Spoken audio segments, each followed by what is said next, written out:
ask the camera guys never to try and catch people's faces and things like that, or if possible to avoid catching students and things.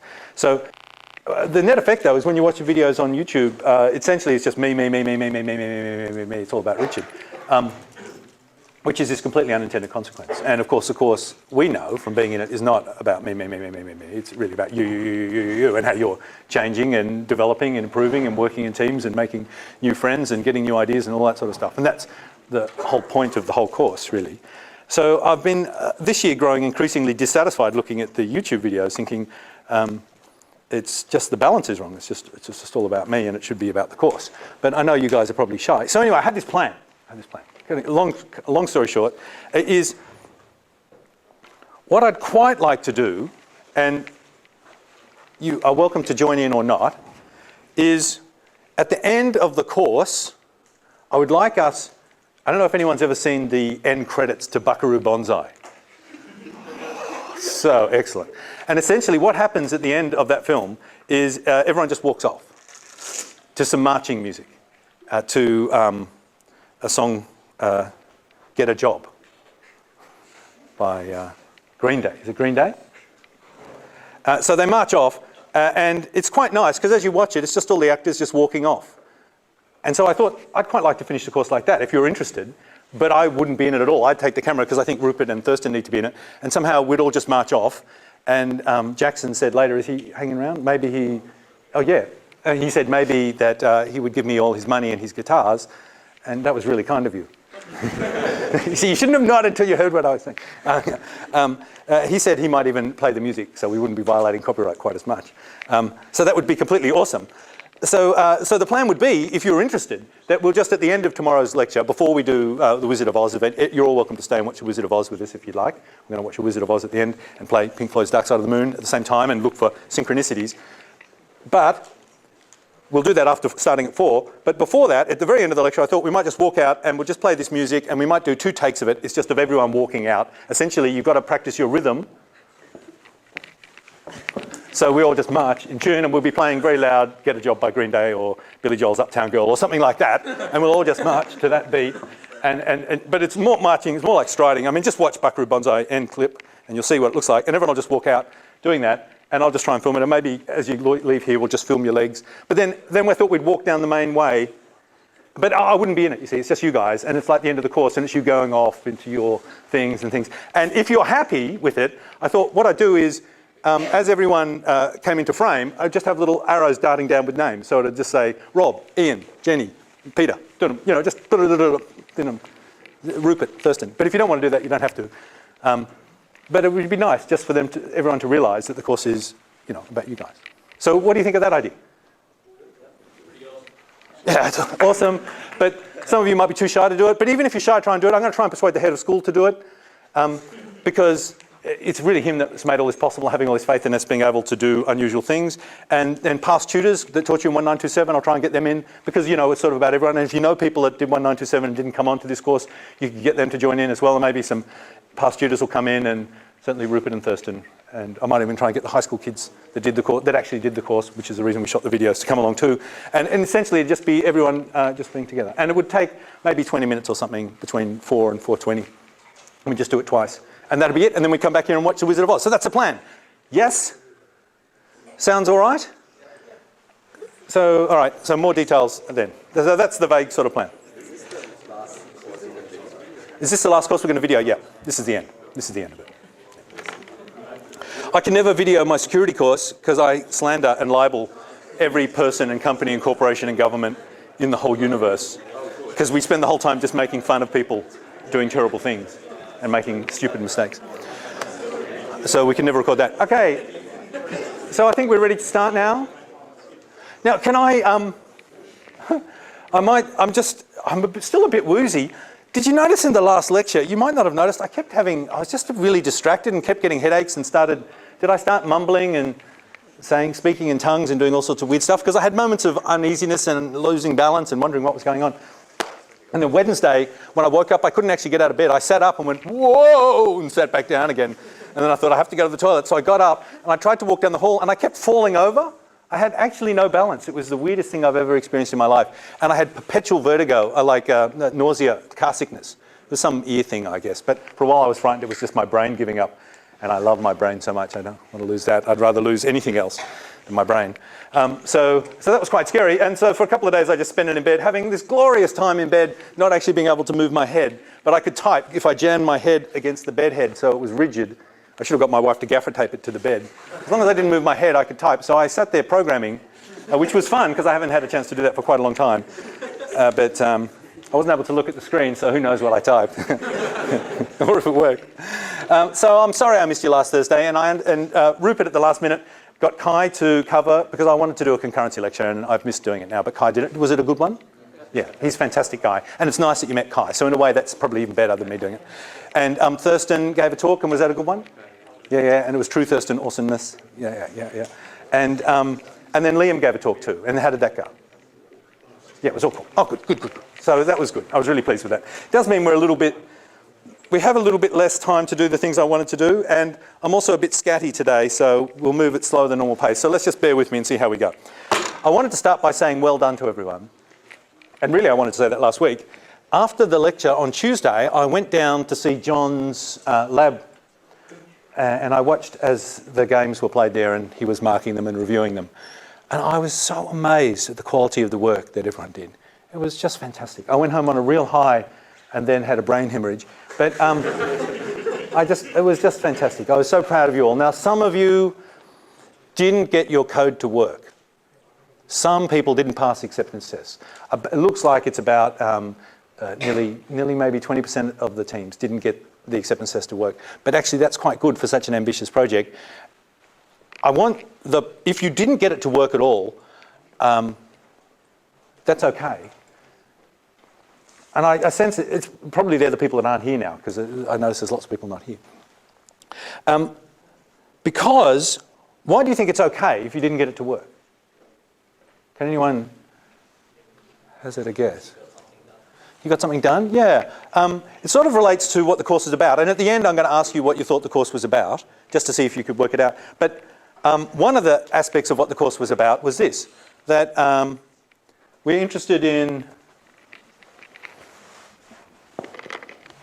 the picture I always draw. Yeah.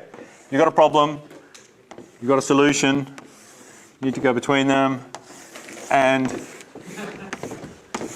you've got someone giving you the spec, and you've got someone having to actually encode the thing, and then you've got some clients who are two-headed. This is our picture, and really, I'm interested in this, which is going from here to here. And this isn't magic, or this doesn't happen ... in a miracle way.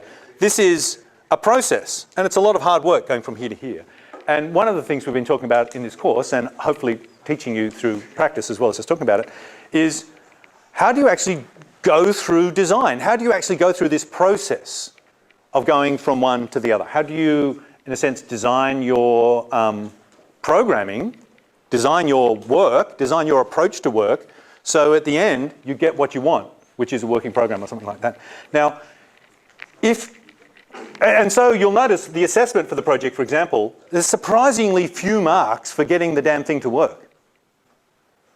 And this is completely different to any other project I imagine you've done in computing. Most of the marks are for how you went about trying to get it to work and the process. So if you didn't get it to work and you're feeling really down and depressed, it's not a problem, it's okay. What is not okay is if you didn't get it to work and you just think, well, I didn't get it to work. Oh, what's for tea tomorrow? That's hopeless. But that's just as hopeless, although it's probably less satisfying than the person that got the top mark in the course and did it all brilliantly and thinks, well, I got the top mark in the course and I was really brilliant. What have I got for tea tomorrow? Now, both of those people are doing the wrong thing. We're engineers, and what engineers do, well, not all of us are engineers, but you're in a building that's built by engineers and you're sitting near engineers, so let's say by osmosis you're all engineers, by averaging. What engineers do is they do this sort of reflective thing. The whole thing about engineering is you do something, I don't care what it is. You build a bridge, you make a dam, you test a piece of rock to see if you can make a pillar out of it, you build an aeroplane, you write a computer system, whatever you do something, and then you monitor it. and you look at it and you see if it works and you see what's good about it and you see what's bad about it. And then you go into this reflection thing where you start to think what worked well and what didn't. And this is the cycle of engineering. And all engineers do this. They've done this forever. It's not just I do an invention, I've finished, I'm an engineer. No, you do an invention, you finish, you're an inventor.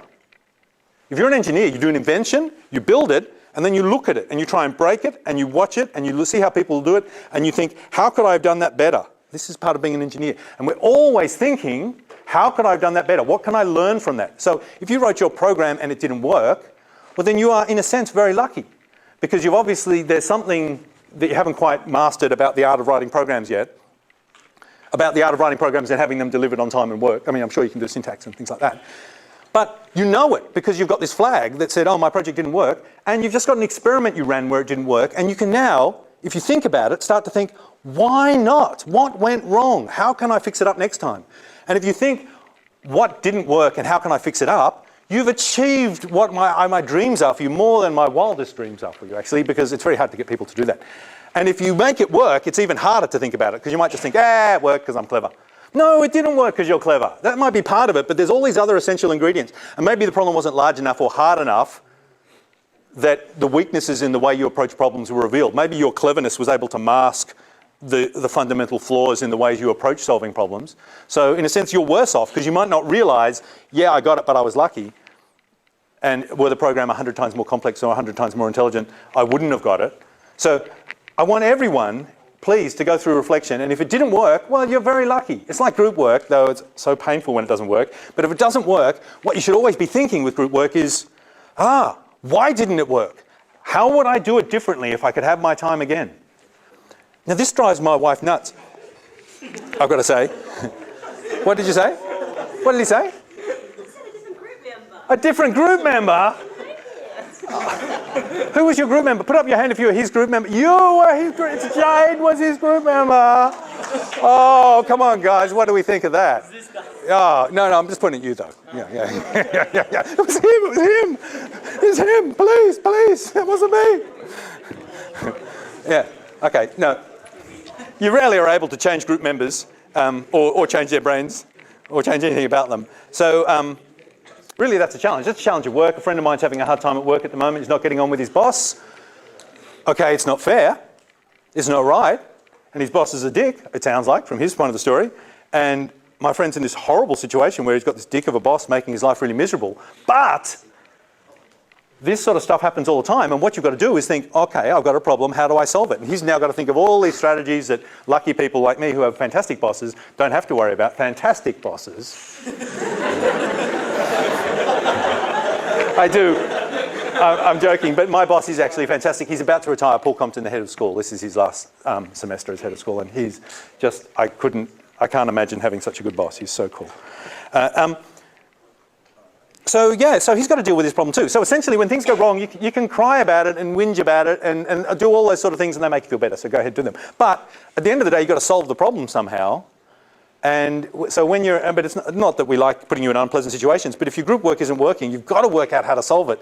And maybe solving it is going to another uni or getting rid of the group member. But hopefully it's something easier than that. Hopefully it's, lowering your expectations or communicating better with them or compartmentalising the work or something. You have to work out, or just having better personal relations with them, or, I don't know what the solution is. Every time it'll be a different one. And maybe you can't even solve it. Maybe all you can do is damage control. But somehow you can't have done it perfectly, no matter how you did it. And so as engineers, we should look back and improve. Okay. That's the feedback cycle. I was about to say, my wife and I are just about to reach our 20th wedding, we didn't get married, our 20th anniversary. And 20 years, isn't that fantastic? And I love her so much, and she's absolutely fantastic. And I can't believe my luck at finding her. And one thing I do that drives her completely nuts is whenever we do something or something happens, I say, aha, you did that. And they did that. And if you'd done this instead of that, it wouldn't have happened. And whenever I do that, she thinks I'm blaming her, because she comes from law, and that's all about people blaming each other and avoiding responsibility. Okay, and she gets very angry. Stop blaming me. Stop criticising. I'm saying, look, I'm an engineer. I'm going, what? I can't compute. Not blaming anyone. Trying to understand problems, so next time, problem won't happen. She goes, speak in real words. So I think this is part of just being an engineer, that and you have to be careful dealing with other people because they can think you're interested in blame, but actually I couldn't care less about blame, and hopefully you can't either. You just got to work out what went wrong, reflect on it, how can we fix it up, how can we be better? And that's a cycle, and you just try again and again and again. It's like when before I met my wife, I was so sad and depressed because I'd broken up with another girlfriend, and it was very, very sad. And then I saw this really sad film called Heartburn. I don't know if anyone's ever seen it. It's a very sad film with Jack Nicholson and Meryl Streep, and everything goes wrong in the film, and it's not a film to see when you're really sad. And it was just all sad, and it was all sad, and her relationship fell to bits, and everything was crap, and it was just crap, and I was just feeling crap. But at the end, they did this awesome thing that they played a little piece of music, touched by Carly Simon. At the end of that, they faded in the song Itsy Wincy Spider. Do you know that song? Incy Wincy Spider. And it's a song that I learnt when I was a little kid. And it goes something like, Incy Wincy Spider climbed up the water spout. Along came the rain and washed the spider out. Out came the sun and dried up all the rain. And then Incy Wincy Spider went up the spout again. And I thought, oh, that's so cool. They're right. You can just sit there crying and being in the rain and miserable. Or you can think, well, I just got to climb again. And, with love, you get washed down again and climb up and washed down again. But you've got to do it. You've got to keep climbing because one day you'll get to the top and it'll be really cool. So, that all said, I wanted to talk about the problem of how you end up with a really cool wife and live with them for 20 years. Now, can you see that this is not a problem that's amenable to an obvious solution? It's not as though you can even check that you've got the right solution, because maybe you think you've married the best person in the world, but there could be someone over in Tahiti that's 2% better or make you 3% happier. So in a sense, you can never know. So here's my dilemma for you, because you guys are going through all this now. I lucked out. I mean, I was lucky. I go, shh. You've got to go through life and find someone fantastic. You can only have one person at a time. Every relationship you're in is a sort of controlled experiment, telling you more about what you want and like, and also telling you about the other person, because you don't know straight away what they're really like until 3 weeks have passed or something. So you go through a series of experiments, but you've only got a finite amount of time. You don't have enough time to date every girl in the world. I like your optimism. But you want to have the problem of finding the best person in the world for you. What would you say about that problem? It's MP. No, because there's not even a decision process for it. It's not even that. But what I'm going to say is it's intractable. Would you agree? Essentially, you can't solve that problem. You can't. You cannot solve that problem unless you get rid of all the women in the world except one or something like that. And that doesn't count. Concurrency. Yeah, concurrency. So, all men. So, we can't brute force it. There's not enough time. So, we are going to have to accept... no, stop being silly. Stop being silly. You guys are having a great time. I'm going to sit a little bit further away from you. Because it's sensible. You do want to have a fantastic time for the rest of your life. So I think, can you see that the problem is not a problem that you can get the correct answer to? So it has to be a problem to which we get an answer that's a good answer. And we want the best answer we can get. So the sort of technique we're going to use to solve a problem like that, there's no deterministic way of coming up with the right answer, and we can never know if we've got the right answer. So we're going to have to use some sort of, what are we going to have to do? What's our alternative? Avoid the problem. Yeah. We'll unask the original problem, which was, how do I find the best person in the world? And we'll say, how do I just find someone fantastic and have a fantastic time? So yeah, we'll unask the original question and we'll say, I don't need the best, I just need something that's really good. So I'm going to come up with some sort of heuristic is what I'm hunting for you to say. I've got to have some sort of rough roundabout way of solving the problem. And it's got to be guaranteed to, hopefully, I can't have any guarantees, but hopefully it's got to be a plausible way that's probably going to lead me a reasonably happy life. So, all right, that's what I'm going to do. So let's think about, that's what we decided we're going to do. We're not going to actually find the best one, because you can't do it. The best relationship, because you can't do it. So we're just going to try and find a really good one. Oh, fantastic one. Let's not set our sights too low. An incredible, fantastic one. So, how are you going to do it? You could... Now, here's the dilemma. I'm just thinking of my own life now, my own sequence. I went through dating a sequence of girls. And some of them were good. Some of them, when I'm saying them, I'm not talking about the girls, I'm talking about the relationship. Some relationships were good, and some were crap. In fact, my friend Roxanne has this awesome theory about relationships, which goes like, and bear with me, this will actually be vaguely relevant towards the end of the lecture. She calls it the wheel nut theory of relationships. And she said, you know, when you tighten the wheel on the car after you've changed the wheels, you have to tighten all the wheel nuts. And you don't do it like this, do you? You don't do tighten that one, tighten that one, tighten that one, tighten that one, tighten that one, tighten that one, tighten that one, finish. Why don't you do that? Someone who's changed the wheel on a car. Because you've got to make them equal on the other side. Yeah, why do you have to do that? Because otherwise your wheel doesn't sit up. Yeah, well, you got to align it up. Yeah. So tell us. Because if you wheel one really, really tight and it's slightly off on that angle, you have to undo it to be able to move it back in place. Okay, so what's the correct strategy then? You tighten this one, then what do I do next? And then keep going around and keep your phone tighten all the way. Oh, no, that's not, that's one way. That's not what my dad taught me. Opposites. Yeah. And certainly Roxy's dad taught her that too. Opposite. And then you do that one next, and then you do that one, and then you do that one, and then you do that one. And she said, thinking about her own relationships, they follow exactly the wheel nut theory of life. She goes out with someone and breaks up with someone for some reason. So she dates someone completely opposite who completely doesn't have that problem that the last one had, but has a whole new raft of problems. And she just never seems to get closer to the center, she said. She just oscillates round from extreme problem to, but always completely different extreme problems. So I think the trick is that you don't have time to date everyone, but you certainly have time to date that person, a person that would be really good. But how would you find them in time? Because it takes time to date different people. So here's what you could do. Some of my friends did this. They were anxious. They met someone at 17, 19, 20. Oh, I've got someone.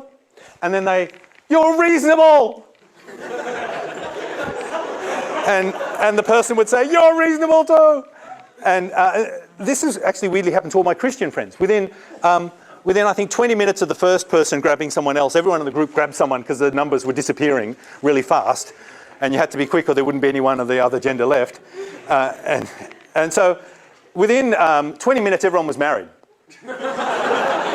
But interestingly enough, within 10 years, most of them were divorced. No, one of them wasn't that I know of, but I know of 4 or 5 that did get divorced. So that didn't work very well, but that was okay. So the idea is then they just grab something and just grab it. And then another one of my friends is a real sort of Romeo type guy. He's really good looking and really suave, and he's always been cool. And you'd always, if you had a girlfriend, you'd somehow never actually want her to meet him. And he broke the rule of only dating one person at once that I told you about a second ago. He even unasked that question. And I just thought, he's just going to have the best relationship ever because he just keeps, try, constantly trying. He's trying to brute force it. But I saw him at the 20-year high school reunion and he was still doing it. I thought, oh, wow, he's still searching. He's still looking and things. Okay. So the people that grabbed early might have had someone non-optimal, but then they had a nice long time with them. And then he's looking for the perfect thing, but at the end he'll only get 10 minutes with them before he dies, sort of thing.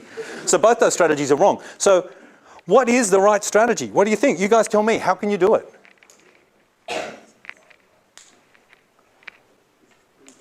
Google. You could marry Google. A lot of people do.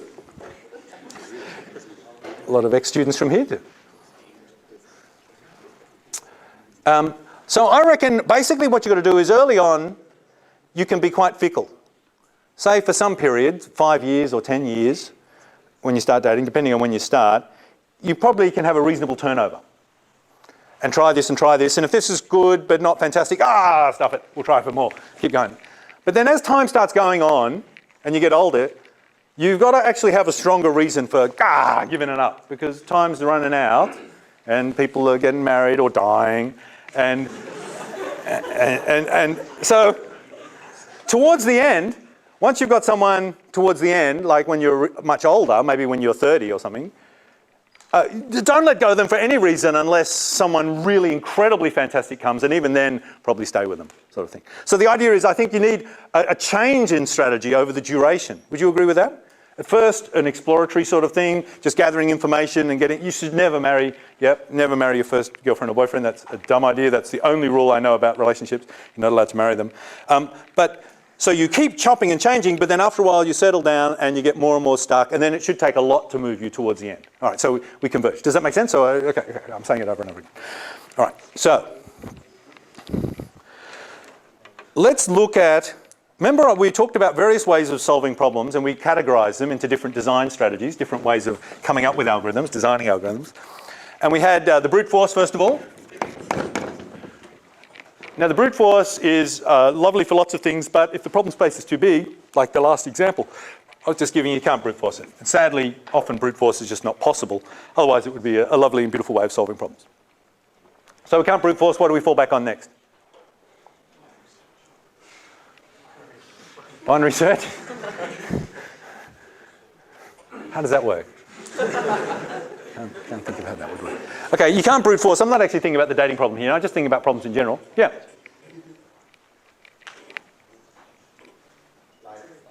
The lights don't work. We have no lights.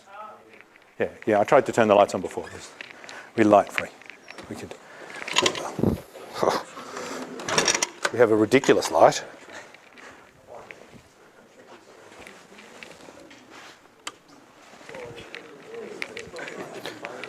And we have the problem with brute force is a bunny rabbit can come along and eat it. Oh, no, he can't. That's weird. Upside down and reverse. Okay. Brute force survives. Okay, so we've got brute force. What else? Greedy. Yeah. Okay, so we could try for greedy. The idea of greedy is, let's not worry about what parts of the problem we've already solved, and let's not worry about the remaining parts of the problem to solve. Let's just take this one aspect of the problem now and solve it in isolation. And if we can solve this one problem in isolation, we're confident that that solution will be part of the bigger problem. So that's absolutely fantastic. And it lets us, if you remember, add together the number of things we have to consider rather than multiplying them. So it's lovely. But greedy is rarely works. Rarely do you come across with a problem where the individual components of the problem are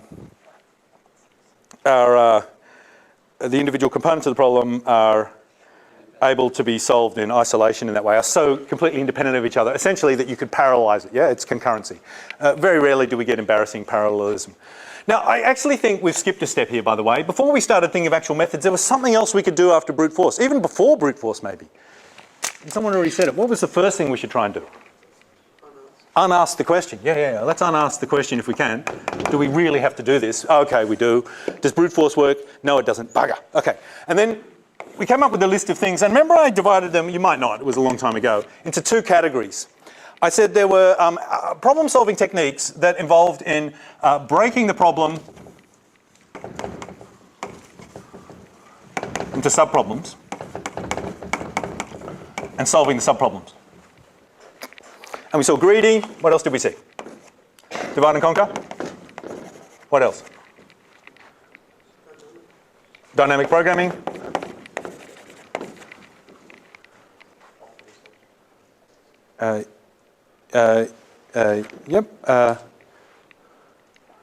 Backtrack. Yeah. Backtrack and branch and bound, which I sort of covered together in a sort of blurred way. Okay, so they were the sort of approaches, and the idea here was brute force didn't work, but we didn't want to just give up, so we thought, what's the relationship between this problem and other easier problems? And if we can break it into sub-problems that are easier and they're independent of each other, we can use greedy. And if we can break it into the same problem but smaller instances of it, each of which are roughly half as big or a quarter as big or so on, then we can use divide and conquer, and that gave us that complexity speed up we saw. If we can break it into sub-problems that it's sort of heading in the greedy direction,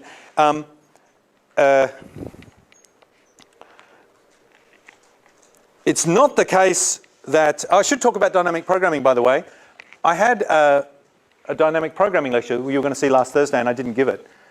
So I thought I'd give it in the break if you want, just to recap dynamic programming and explain it in more detail.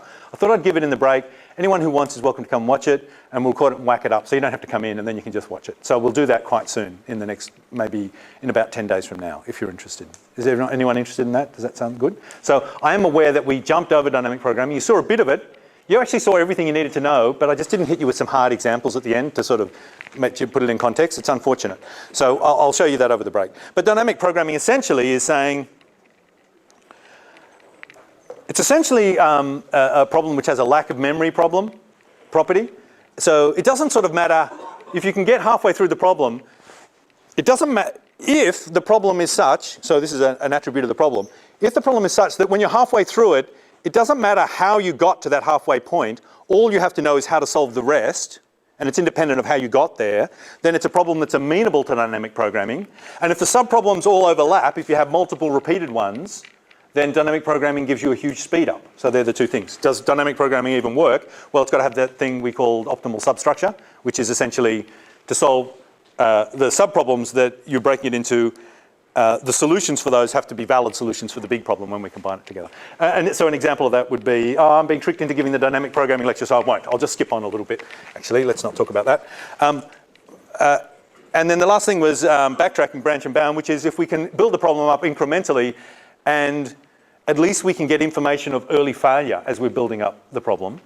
So the problem is such that it can be broken into subproblems, which if any one of them fail, the whole thing will fail. Then we can cut off huge parts of the tree by arranging to fail as early as possible, and then not having to consider all the remaining ways of filling in the combinations under that point. So yeah, these are all techniques that you could use which depend on the problem. And they depend on the problem having certain relationships with the subproblems that you can break the problem into. The other strategy, do you remember I said there was another strategy, but we haven't seen any examples of it, is there can be some, not just relationships between problems, there can be some relationships or structure on solutions. Relationships between different solutions. And the example I gave right up the front when I first mentioned it was the thing about people knowing taller people. So if I just say, how tall are you the tallest person in the world? You'd say no. And instead of now randomly trying the next person, I could say, tell me someone taller than you. So the actual solution that I'm looking at, the candidate solution, contains some information which might help me find the solution. So an example of that would be, remember that problem where the guy's locked in the room and there's 1 million doors to open, and I said there were 100 doors to open. Well, what if we ramp the number of doors up a bit, maybe make it 1,000 doors or something like that, but we say that, I don't know, that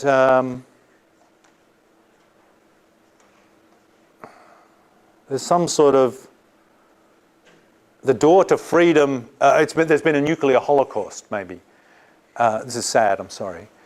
And everything's highly radioactive outside, and the door to freedom will be highly radioactive. I mean, not the door, but the room on the other side of the door. The doors are all radiation proof, of course, because you're in a bunker, if you remember the problem. So what you could do is you could open the door and, oh damn, it's a broom closet. It's not the solution door. But now you could stick the Geiger counter in there and it goes tick, tick, tick, tick, tick. And the amount of radiation in this room actually gives you a bit of a clue. And then if you do the door next to that and the thing goes tick, tick, tick, tick, tick, tick, tick, you go, ah, the radiation's increasing as I move this way.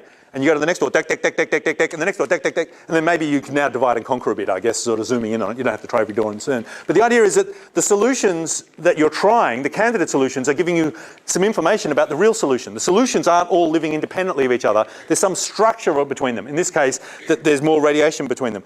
For example, when I play this game with my daughter, we play hotter and colder. Do you ever do that? So we actually are giving the solution space a metric. Well, I don't explain that to her. And it's essentially continuous. So she's saying, you know, as I'm moving, she's going hotter, hotter, hotter, hotter, hotter, colder, colder, colder, colder, colder, colder, hotter, hotter, hotter. So as I'm doing all these trials, I'm getting information fed back to me about how good they are. But if it was just, yep, you got it, no, you don't, no, you don't, no, you don't, no, you don't, that wouldn't be helping me. No, no, no, no, no, no, thanks, it's not helping me at all. Or if she assigned heat to possible solutions in an arbitrary way rather than a smooth way, she'd say hot, cold, freezing, boiling, hot, got it, no. You know, I mean, if there was no structure on them, then knowing the heat wouldn't help me at all. Does that make sense? But if there is some underlying structure on the whole thing, then knowing one solution can help you find other solutions. And luckily for us, for most problems, or for many, many, many, many, many problems, for which brute force won't work and we don't have a standard nice way of solving, and we're in the land of, usually when we're down here, we're in the land of you can't do it, you're going to have to try a heuristic, the problem's too big. Luckily, most problems like that I've ever encountered anyway have structure on the solutions, and I can use incorrect solutions to give me clues as to how to find better solutions. So what's an example of that?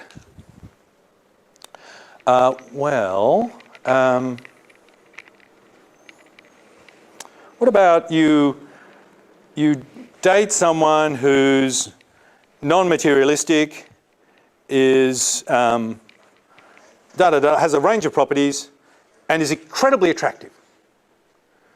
And you have a relationship with them and you realise, as I did when this happened to me once, that this is the most horrible relationship I've ever been in because all this person cares about is herself, and she's so boring, and I have nothing to talk about her with, and also I don't respect myself. Because I find it hard to treat her as a person. So I thought, that's horrible. So then I thought, now I can converge. I'm getting information about the ultimate thing. So I think, okay, go for someone who's not so attractive. And then, now, as it turns out, I ended up marrying someone who's very, very attractive. And actually it counted against us when we were first dating. When I actually even met her at the party I met, I thought, I don't want to talk to her, not the pretty girl. And I was talking to her going, what's your name? And she said her name. I said, what do you do? And she said, I'm a lawyer. And I thought, oh God, because that was the next thing on my list. And I go, And then she said, actually, I'm thinking of giving law up and going to do a PhD in English literature. Because I find everyone in law is just very greedy and thinks about themselves all the time. I said, have my children. You should try, that's a very good line, by the way, you can have that, that's for me.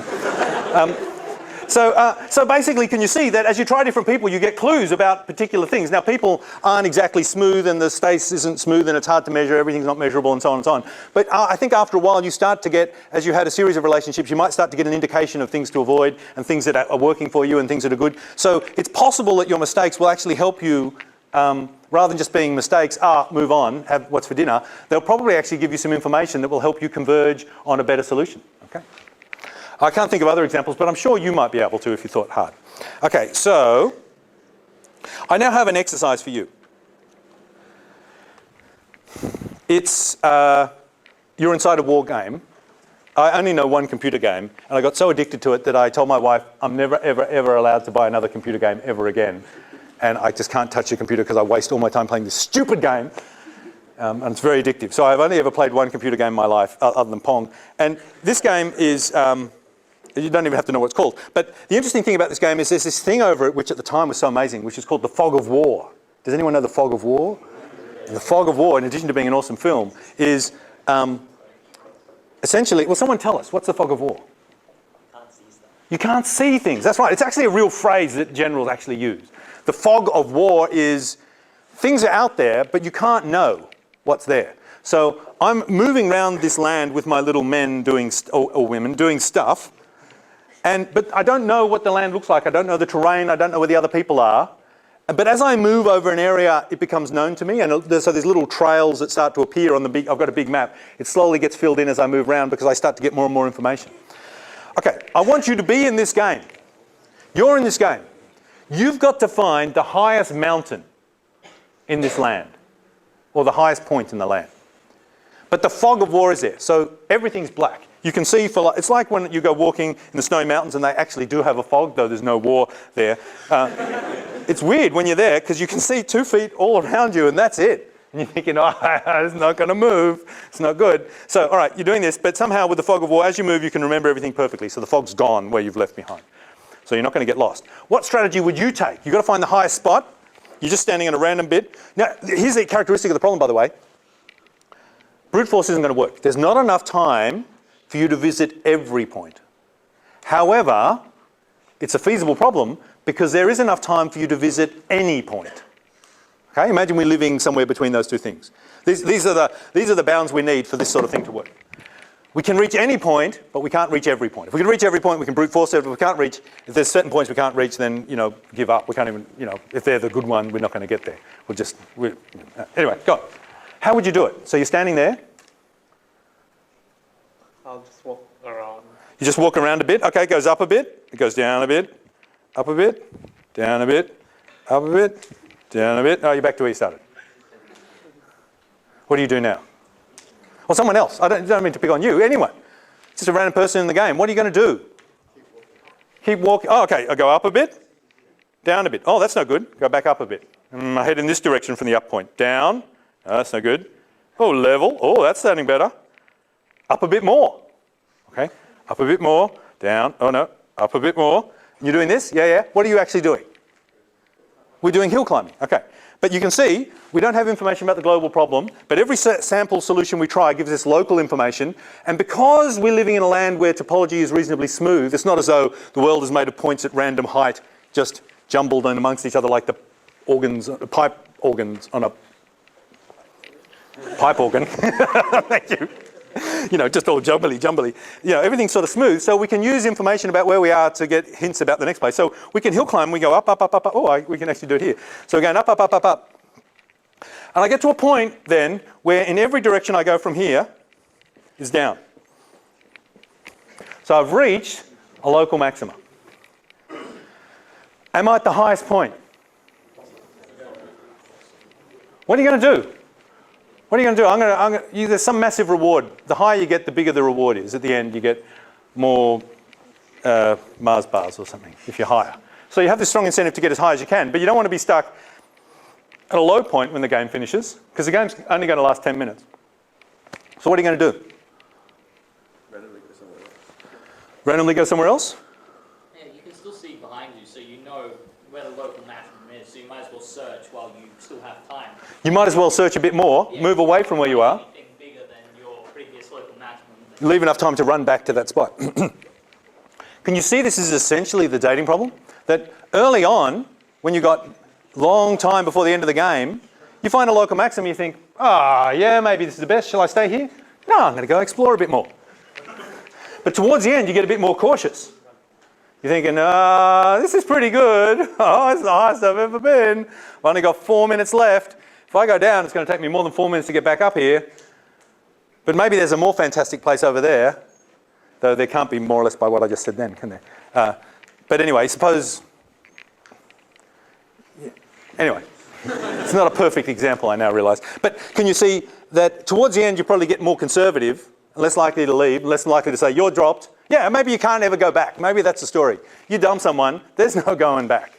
Okay, you leave the hill goes, well, I see, okay. So you're never allowed to go back. Do you stay there or do you keep looking? I reckon early on, you are fairly adventurous in exploring. And towards the end, all you want to do is hill climb. Does everyone agree with that? So a strategy that varies over time is a reasonably good one. Here's one way. Theo's called out, what did you say? You said try a random point. We'll just move around randomly. Move around randomly a bit. Yeah. Idea of Yeah. Let me put... oh, man. Lecturing's so hard. I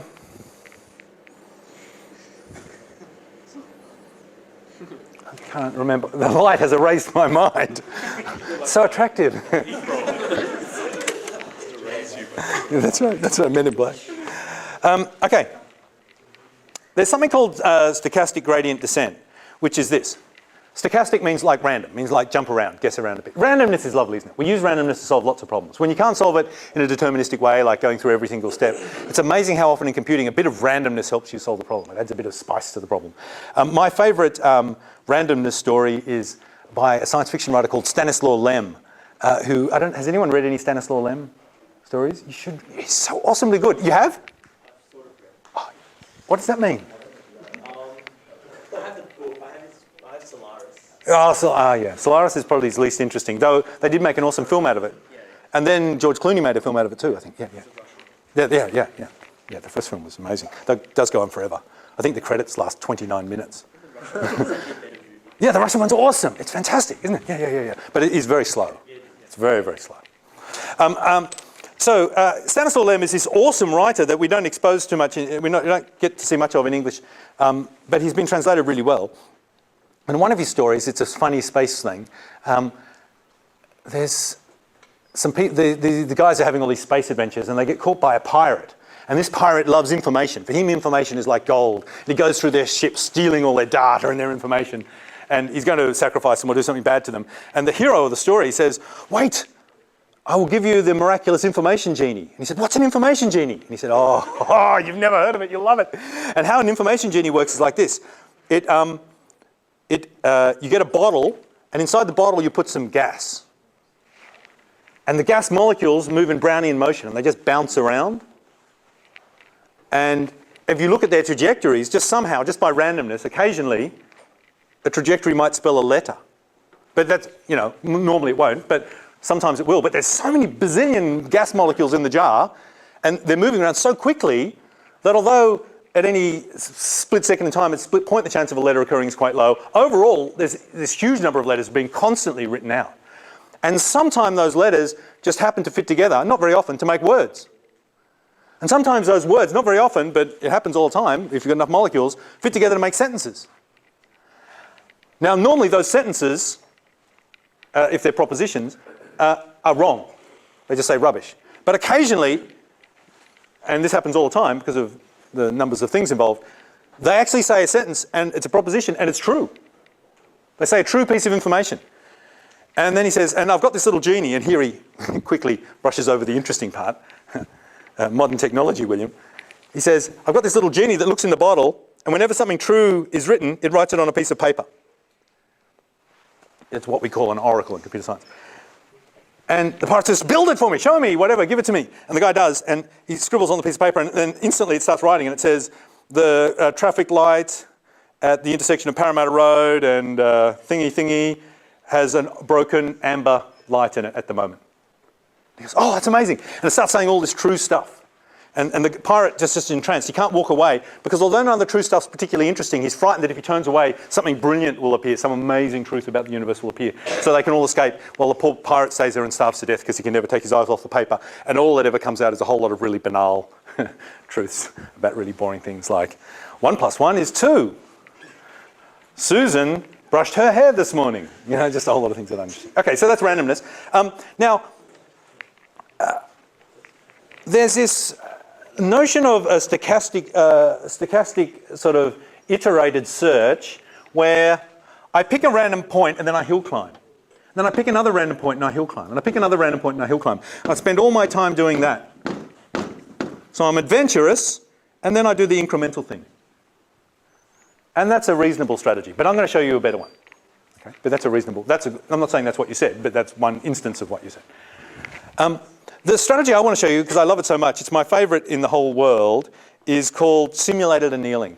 Now, have we got enough time? I think I would like some volunteers to run outside very quickly. Could I have some volunteers? Someone from, yes, you guys. Would you like to be volunteers? Could you run outside quickly, up the back, and get me some rocks? We need some rocks. Okay, while they're gone, because I'm going to show you something with rocks, I'd like to just pay you something. No, out the back way. No, it's out. Oh, you can go out the side and around the back. It's up the back in the car park lot. There's lots of rocks. There is my favourite random man of all time. The person that introduced randomness and made life fantastic is Spike Milligan. And I don't know if you know about Spike Milligan, but he's just the most amazing person in the world. And I once did a radio show. And the first time I was on the show, I just had to do this, that every time the announcer said something, I said, and Spike Milligan. And it somewhat annoyed him. But the reason was because I had heard Spike Milligan do this a long time ago, and let me just play you that. Spike Milligan being random. Has anyone heard this before? He's in the ABC studios, he's just been interviewed, they're just starting the news. The article immediately after him being interviewed is the news. The announcer, who's very prim and proper, this is back in the 50s or something, is reading the news in a plummy British accent. But no one's made Spike Milligan leave the studio. So he's sitting in the studio with a live mic while this guy's reading the news. As a result of this, the ABC instituted a policy that never is there allowed to be a live mic near a newsreader. Spike Milligan single-handedly changed their policy. Here's what he did. Oh, awesome. Oh, yes, that's perfect. This one has some cool green stuff. Oh, thank you. It does. Olivine, something like that. Yeah, thank you. Yeah. Thank you. All right, we'll look at these rocks in a sec. But let's just listen to Spike Milligan. I'm glad you're back in time to hear him. Here he goes. The news in brief. The Prime Minister, Mr McMahon, arrived back in Australia today after his overseas tour. He told newsmen at the airport that he could not have had more valuable discussions with both President Nixon and the British Prime Minister, Mr Heath. What about Spider? But he refused to give details of the discussions before he had spoken in the House. What about Spider? Mr McMahon also refused to comment when asked about criticism of him by two former ministers, Mr Gordon and Mr Killen. The Prime Minister was met at the airport by his two children and members of the Cabinet, including the Treasurer, Mr Snedden, and Spike Milligan.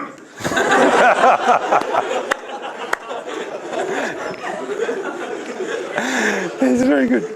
Okay. Now, if you bear with me, I'll just show you the rocks. You guys got awesome rocks, in fact. These rocks are particularly good. Let's have a look. This rock is called granite. Now, who knows what granite's doing in Sydney? Oh, you fantastic. This is sandstone. Thank you. Thank you. David, did you get that? Thank you. Thank you. It's the stone fairy. Now, Sydney's made of this stuff, granite. We're on an enormous sandstone shelf that extends all over the whole Sydney Basin. It's flat, flat, flat, flat, flat. And when it's not flat, it falls away in sheets and it's sort of jagged and cliffy and things. Okay, so that's sandstone, and that's everywhere. That's all we see all day long. Sandstone, sandstone. You get sick of it after a while. But occasionally there's granite, which is from an old volcano. Now, this is granite. No, not from an old volcano. This was like from lava underneath the ground, and everything's really hot. And the hot rocks are underneath the earth, and slowly they cool.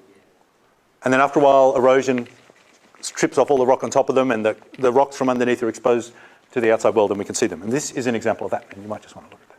It's very, very good. In fact, Theo, do you want to set it up on the document camera? Can you set it up so people can see? This here is a granite as well. And this is basalt. Now let's look at the difference between these three rocks.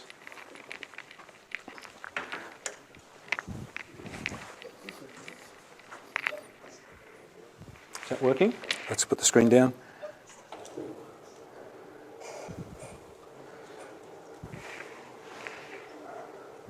Okay, thank you, Theo.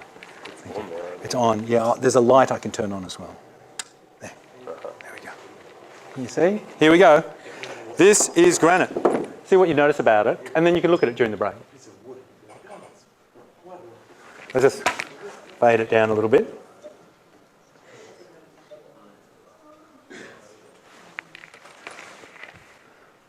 Here we go. This is the granite. Whoop, let's just...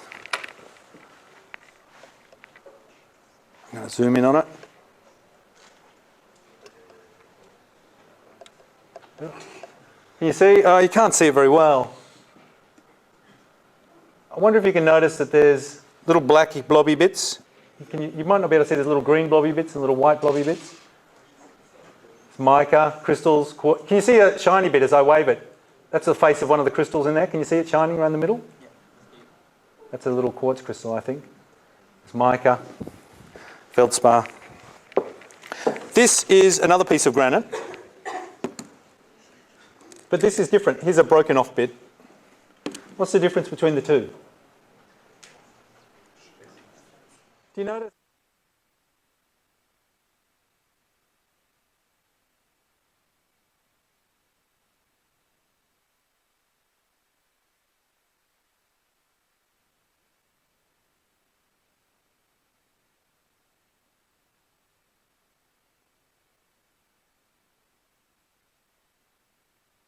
It just looks like it's grey, uniform grey. But if you looked at it under a microscope, and my sister-in-law lent me a microscope to do this, tiny, tiny little crystals in there. Really, really tiny.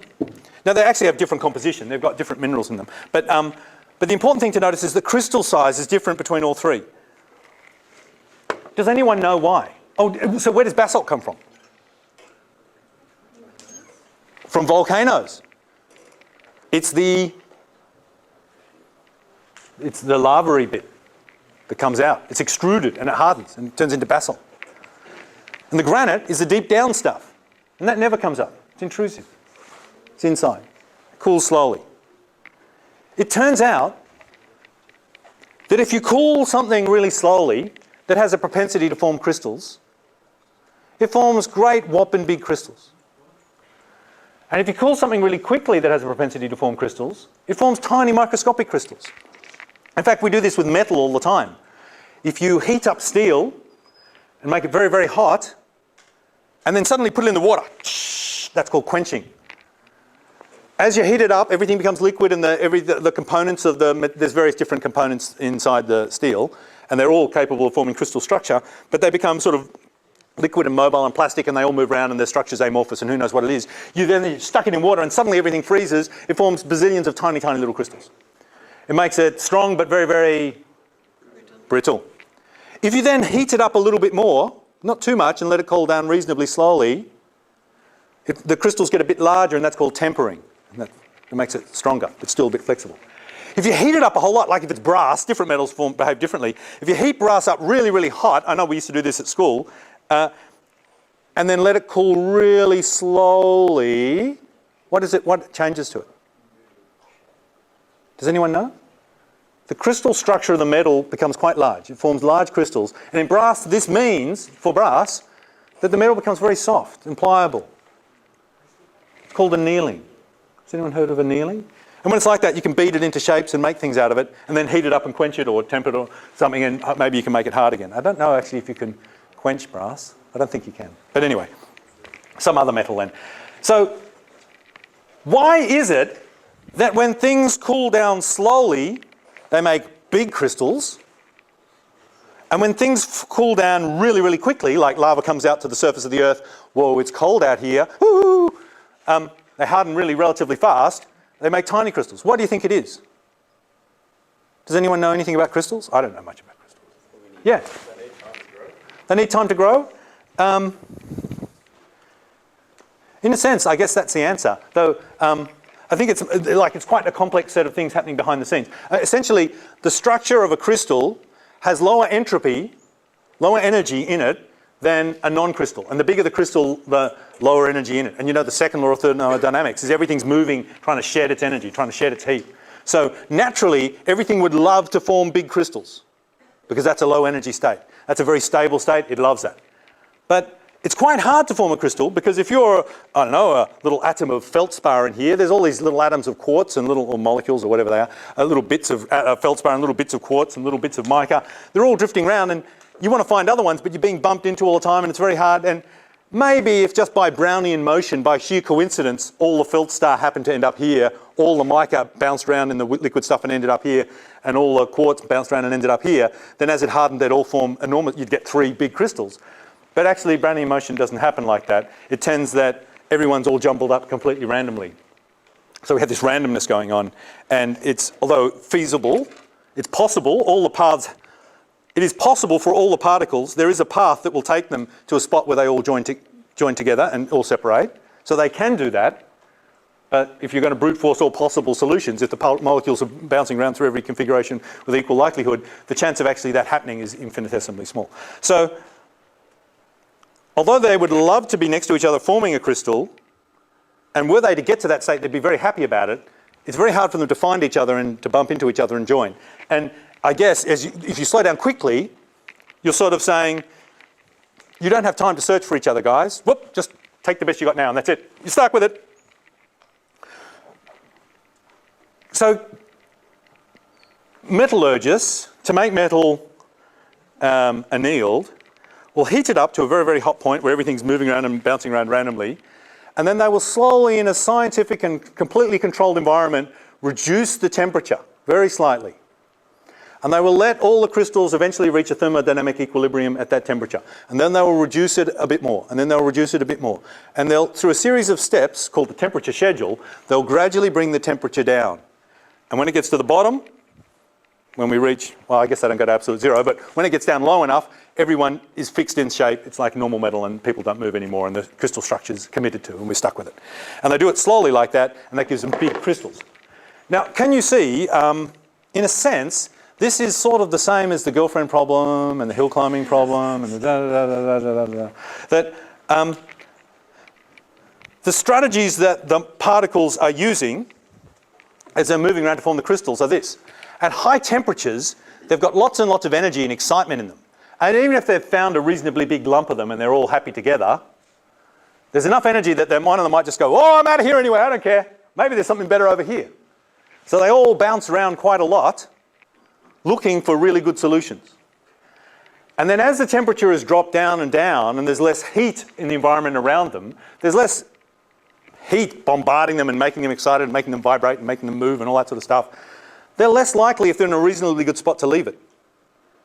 More little particles can come and join that spot and make the crystal a little bit bigger, but that whole crystal isn't sort of going to go and migrate and look for another big crystal and join onto it. So essentially, as the temperature goes down, they just start to hill climb. Does that make sense?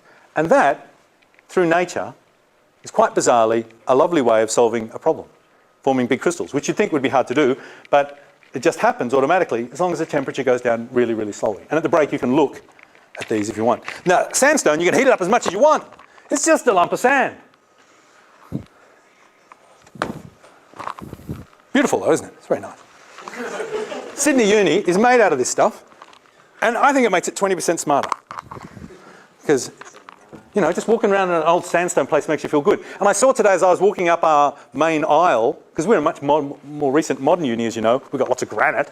I was walking up our main aisle and there's little sheets of sandstone veneer stuck on the main walkway. And people have been prizing them off.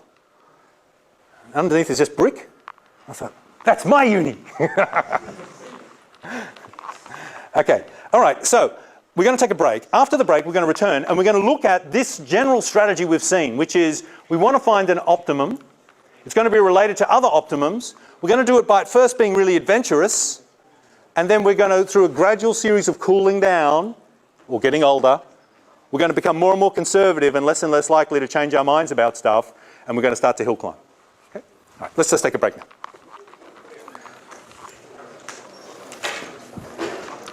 Thank you for this awesome rock, David.